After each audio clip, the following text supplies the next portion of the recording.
Welcome to the Vets Talking Pets podcast. From scales to tails, real talk with real vets. No pet subject is off limits. With your hosts, Dr. Maggie Roberts and Dr. Vanessa Howie. Welcome to this edition of the Vets Talking Pets podcast. Today we're going to cover animal activities. So we're going to talk about the good or what's bad for animal welfare. So with the summer holidays close on the horizon, we know many people are going to be travelling abroad or within the UK and will be looking for activities that you can get involved with and engage in. And animal lovers are likely to be tempted by the array of animal-related activities available. But how can we be sure that animals' welfare is put first? Yeah, it is a difficult question. I've certainly done activities in the past, such as swimming with dolphins, that I wouldn't do now because my understanding of animal welfare has grown over the years. But I was that child that wanted to hug every animal I saw, and I wanted to do every animal activity that I possibly could. But we know not all of them are great. No, and we spent the year travelling, and our big thing about travelling around the world for that year was to see as many different animals as we could, and we had some amazing experiences seeing animals in the wild. But I'm afraid to say we visited Tiger Temple in Thailand, and it was the biggest mistake we ever made. It was just awful to see how the tigers were being kept. Yes, but I suppose we learn, and then we have to do better, really. Today we're going to talk about the sort of activities that are most concerning. Obviously, we can't cover everything, so we'll probably do it over 2 podcasts. But we thought we'd cover the most common ones. And we're going to start with things that affect animals that are thought of really as sort of domestic species. It's worth noting that in the UK, businesses that involved animals and the public must have an animal activities licence. And it covers things like renting out horses for riding and donkeys as well, mobile animal exhibits, where perhaps for a child's party or whatever you have some meerkats brought over, llama and alpaca walking, performing animals, and also for animals that are kept for the use in films, etc. And having a licence means that they are inspected, and there's certain standards that they do have to maintain to ensure reasonable welfare of those animals. So other countries may have their own animal welfare legislation, mightn't they? But it doesn't mean that they all do. So some don't have any that covers these sorts of activities with animals. Yeah. But fortunately, we do have organisations such as World Animal Protection, Four Paws, and Born Free, and the Born Free Foundation. And they have information about specific animal activities on their websites. So if people want more information, it's really good to go on there and actually have a little look, and they'll just tell you more about whether or not it's okay to get involved with certain activities. And it's certainly worth doing your research before going abroad to find out about the standards of animal welfare, and if you're doing an organised trip, is it going to involve something that actually when you get there you decide you might not want to do? So it's worth having a look into it. But we're going to start with, I think, probably one of the worst ones, really. And we would hope that anyone listening to the podcast is very unlikely to go to, and that's bullfighting. Or anything really with such sort of blatant violence towards animals. And thankfully, most UK tour operators now have codes of ethics and don't anymore take people to bullfights.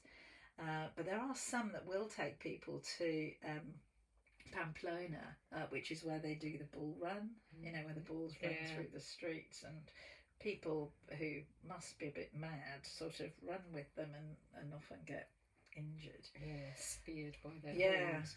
Yeah, I have actually visited a bull ring, not for fighting obviously, but just sort of out of interest. It was the one in Seville, and it features in the Opera Carmen for all you opera fans out there. And it was sort of interesting, but I learnt a lot, and I think it just made me think that bullfighting was even more horrific than I had thought, because they have a whole sort of different raft of different people who like the picadors who go out on horses, and they use lancers to test the bravery of the bull, and they have these various people who wind the bulls up before the matadors come out, and it was just really, really horrific. So, you know, obviously that's something that we would never, never advocate.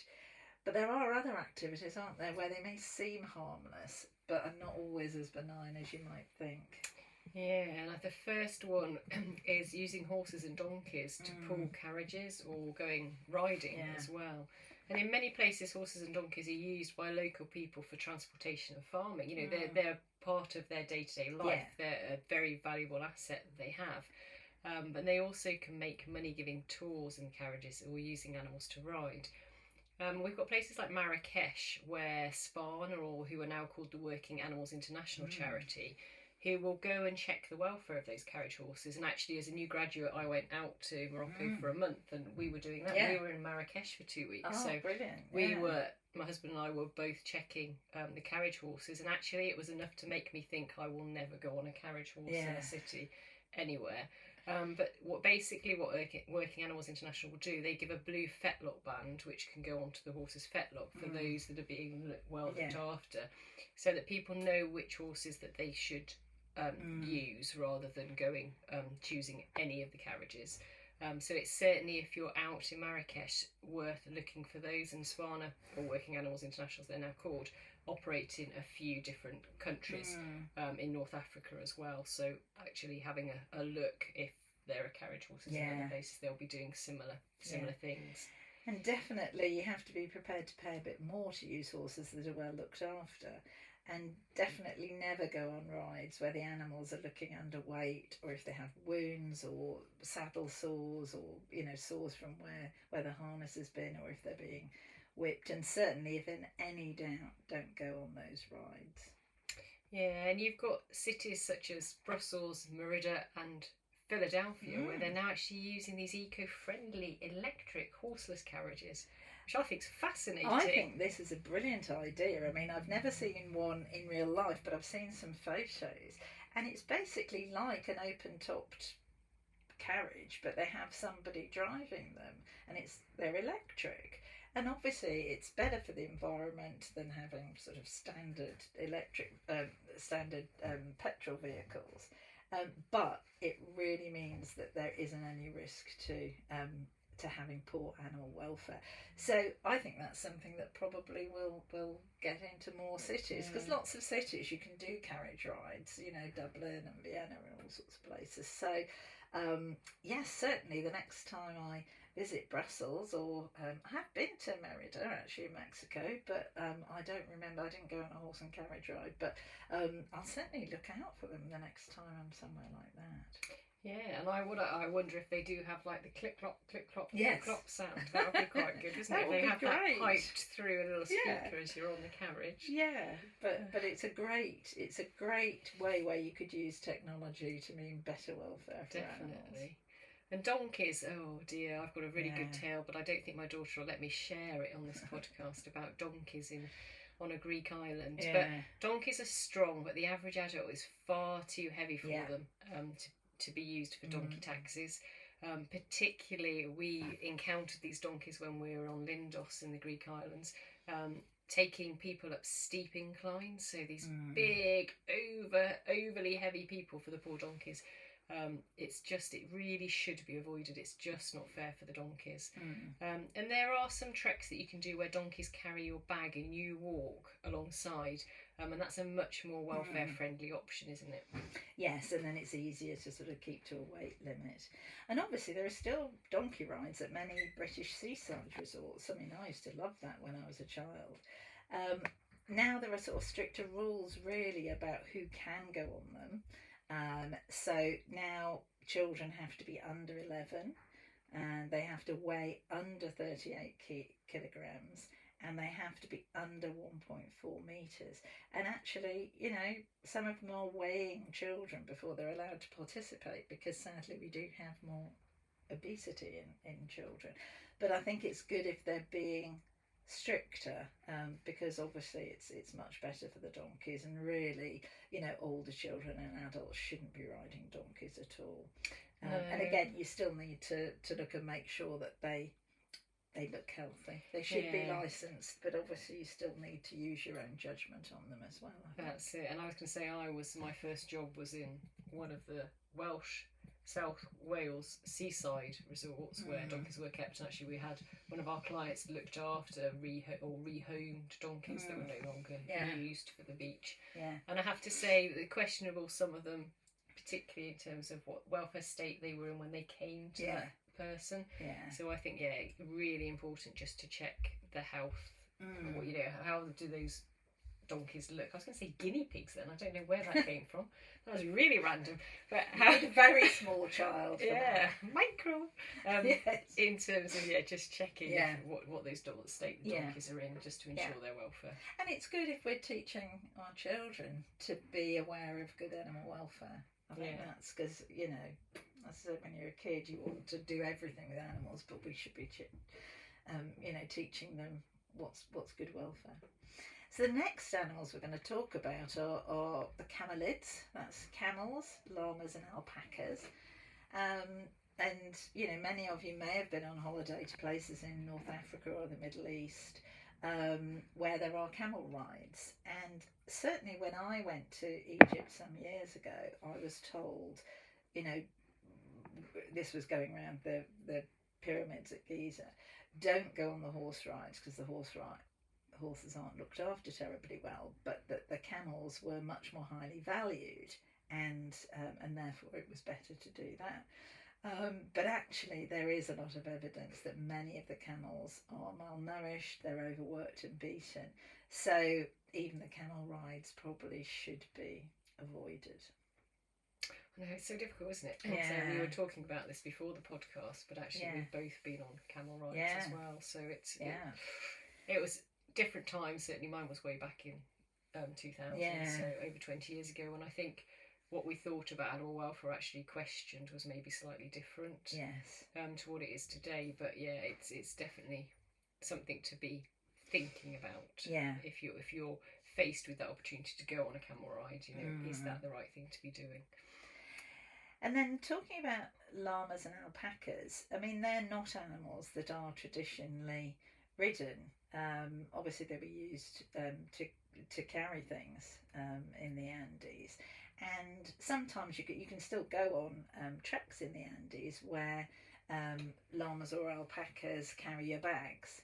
And they are used in the Andes because they are much more environmentally friendly than using horses or mules. They've got softer feet, and apparently if they've got shoed horses, it can churn up the soil. But it's very important, obviously, that operators have very strict weight limits about how much the animals are going to carry, and that they are given lots and lots of rest breaks. And there are some known ethical companies that have very transparent animal welfare policies. So again, do your research, find a good company to go with if you want to do that. And obviously you can walk alpacas and llamas in the UK, and this is an activity that has to be licensed. And I've done the walking around the countryside, where again you're just leading them, and certainly the one I went on, they were very conscious of giving them lots of breaks, lots of healthy treats. We're giving them lots of carrots and having rest breaks. So I think as long as, again, you check that the animals look healthy, they're not overused, ours weren't carrying anything, then... Did they happily go for the walk? They were wanting to... Yeah, they are herd animals, so it tends to be... Once one went, they all went, and the person who owned them knew which was the sort of leader one. Okay. So I think a sort of quite matriarchal one. So, and he always picked a certain order because they were happier going behind certain other ones. It was quite interesting. These people were very good, and they seemed to really know their alpacas, and they had quite a few. So they didn't all go out on every walk. So most of them would only be walked, once a day, once every couple of days. And it was quite a warm day, so we just went in the shade. But again, you want to make sure that there is there is good welfare there, and but yeah, it was interesting. They seemed to know the routes, so I think, and they knew where the stops were. Okay, so it was like, waiting for their this treats. is where we stop. I like it. But again, it's it's interacting with animals without causing them too much stress. Yeah. Well, so elephant rides, and I was going to say actually, it's bathing with elephants. That's another activity, isn't it, that people like to do. There's people have been injured doing that as well, haven't they? So, well, they've been injured doing elephant rides as well. But elephant rides are widely condemned by animal welfare organisations because they are inherently unethical. So, and unfortunately, some of the elephants endure cruel breaking processes to be able to get them to that point, like breaking in a horse, breaking them in to be able to get them so that they could be ridden, and they may be subjected to physical punishment. Yeah, they have those sort of sticks with a spike on them. Don't they? I can't remember what they're called, but it's really not good at all. And obviously they're big animals, but sometimes they're still expected to carry excessive weights of multiple people at a time, and so some of them do suffer with severe spinal and joint damage from carrying too much weight. So I think generally with elephants, and even with the washing, I think the elephants probably don't mind that, but obviously I think people can get hurt or whatever. So we certainly would say to avoid it, wouldn't we? So if you're on an organised tour in southern Asia, check whether there's an elephant ride that's part of it, or ask for an alternative. Because unfortunately, I think some of these tours, and we've fallen foul to this as well, that you're not actually aware what's going to be in the tour. Yes. And then you get on the tour, and then you can't really avoid it because if you're going from A to B or whatever. Yeah. So it's just asking before you go what's going to be part of it. Definitely. So we've also got thinking probably more to the UK, but I think they exist in other cities, etc., in different places. But certainly we've had a bit of a surge of species-related activities in the form of cat cafes, haven't we? So yes, we both worked at Cat Protection and did get involved in sort of looking into them and having to make comments on them. And it might sound like quite a good idea, but actually often what happens is there's quite a lot of animals, particularly the cat cafe. They often have quite a lot of cats in quite a confined space, and the animals are forced to interact with people because people go in expecting to be able to cuddle a cat, and cats are the ultimate control freaks, and they don't want to be forced into interacting. Because sometimes people used to say, oh, but, there's a cat in my local pub that wanders in, but that's the cat's choice. And then they might come in and they might then go out again. But living in that situation with lots of other cats, not having an opportunity to get away and being quite stressed is not great. So really with cat cafes, I would definitely give them a bit of a swerve. And often they're using rescue cats, aren't they, as well? So they might have this kind of changing population of cats. So it's not like it's a cat has chosen to come and be in the cafe, as you've said, and wants to interact with people. It will often be a changing population. So you've got a different cats in, and then they're available for rehoming their homes. So you get new cats coming in. So that then becomes, the animals aren't established within that space. So that's stressful for them. It's new and yes, and it makes it sound sort of quite laudable because they're trying to rehome them, but actually that makes it even more stressful because they never get to a sort of social balance almost. There are other activities as well, aren't there? Yeah. Like goat yoga, and I'm just thinking of something else, but I can't think what it is. There's also puppy, come and cuddle puppies. That's it, as well. I'm sure there's something else with yoga that isn't just goats, but maybe it is just goats that I'm thinking. Do they use little goats? Yes. Yeah, the little pygmy goats. Yes. And people will be doing I don't even know all the names of the yoga positions. Downward dog or whatever, with a goat on their back. Yes. And I sort of just can't quite see the point of it, personally. Not that I do lots of yoga, but I don't know, again, they're sort of forced to interact. So, again, it's not something really that we would advocate.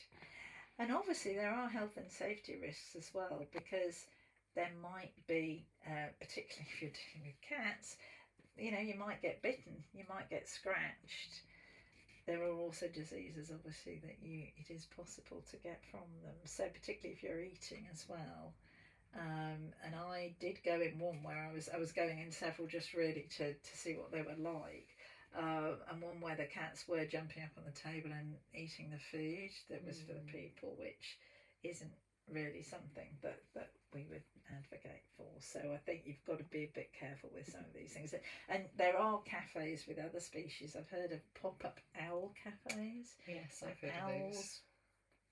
Fly across the cafe, and all sorts, rabbits and whatever. So I think it's really taking off, isn't it? People are trying to find a way to lure customers in, and they know that most people love animals, so that's the way to do it. So it's just ensuring that you're happy with it, really. Have a think and see what you think.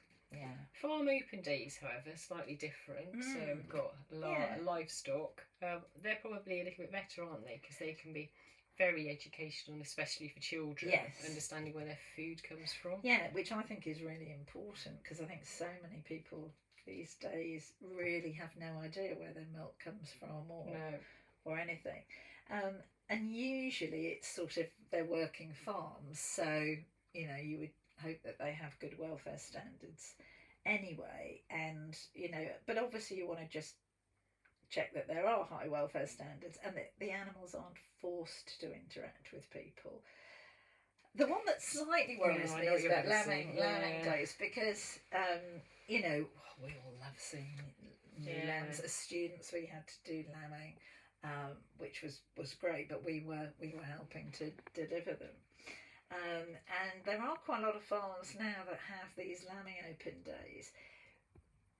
What I think is very important, it shouldn't be that the ewes that are actually giving birth are exposed to the public, because they're giving birth. I mean, it's not a great thing to be going through. And a lot of animals, if they're stressed when they're giving birth, can even not bond properly with the offspring. So really it should be that it's at least 48 hours after birth before a ewe and her lambs are to be shown to the public. So that's the thing, it shouldn't be that people can watch the actual lambing process. And it's not always for the faint-hearted, as it is. So. No, and you can usually feed the lambs, can't you? And I think actually, as long as everything the farm looks like it's a good farm with high standards of animal welfare, then actually I think the lambs probably enjoy it because they just want a bottle of milk. Yes, so, they do, and they're normally then the orphaned ones, or the ones that for whatever reason, to people anyway, the ones that are bonded with the mothers would be settling off the mother. But I think and the lambs do love it because they just want that milk. So I don't think that's negative welfare, because someone has to feed them. So as long as people are told what to do and how to do it properly, then I think probably that's not really a problem. I'm thinking when we went to one, I'm sure we got to handle something, and I'm just trying to think what animals, whether it was chickens or something like that as well. So or chicks, the children got to. So again, it's a bit. If there's lots of children and lots of noise and lots of bit too tightly grabbing them, then I would be worried. So it's really what you're allowed to do and how much option, I suppose, the animals get. And of course, hand hygiene is very, very important. Obviously, farm animals sometimes do carry zoonotic diseases that we can pick up. So it's really important that they normally do have good hand washing facilities and sinks and things. So that's very important. And I think if they don't have them, that's probably there's a reason they don't. So it's a good indicator that actually this probably isn't a good farm that I should be going around and looking at their animals and interacting with their animals. Well, I think that covers most of the domestic species. I think it does. There's a lot more to say about, watching wildlife and mobile exhibits and all that sort of thing. But I think we'll call it a day for today, and then next time we'll talk about some other things as well, with more exotic species. So thank you for listening. Until next time. Enjoy your holidays. Bye. Bye. Thank you so much for listening to this episode of Vet Stalking Pets with Dr. Maggie Roberts and Dr. Vanessa Howie. If you have any questions or comments, please email us at info@advovet.co.uk. And please join us again for our next episode. Your pets will thank you.